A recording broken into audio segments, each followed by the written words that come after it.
येथे भिवंडीमधून वज्रेश्वरी मंदिरात दरोडा टाकण्यात आला होता आणि ती आता त्या गुन्ह्याची उकल झाल्याचं कळतंय। 5 आरोपींना अटक करण्यात आली आहे। 3 लाखांचा मुद्देमाल त्यांच्याकडून हस्तगत करण्यात आलाय। ठाणे ग्रामीणच्या एलसीबी पथकाने ही कारवाई केली आणि दादरा नगर हवेलीमधून या आरोपींना पकडण्यात आलेला आहे। गिंभल विनीत, नरेश चिमदा, भारत आणि जगदीश वाघ अशी आरोपींची नावं कळतायत। भिवंडी तालुक्यातल्या वज्रेश्वरी देवी मंदिरात हा दरोडा टाकण्यात आलेला होता आणि या संदर्भात अधिक माहिती घेणार आहोत। रवी शिंदे आता आपल्या सोबत आहेत। रवी, कशा रीतीने या गुन्ह्याची उकल झाली?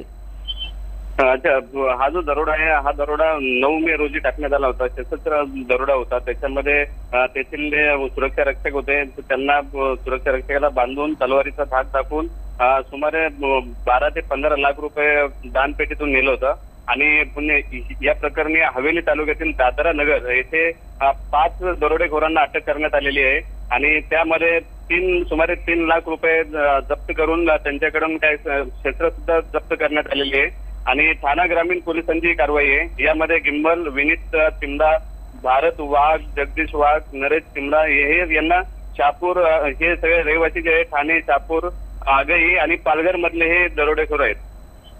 धन्यवाद रवी, या माहितीबद्दल। आपण बघतोय की या मंदिरामध्ये दरोडा टाकण्यात आलेला होता आणि या गुन्ह्याची आता उकल झालेली आहे। 5 आरोपींना अटक करण्यात आली आहे। दरोड्यातल्या 3 लाखांचा मुद्देमाल अखेर हस्तगत करण्यात आलाय। ठाणे ग्रामीणच्या एलसीबी पथकाने केलेली ही एक महत्त्वाची कारवाई म्हणायला हवी।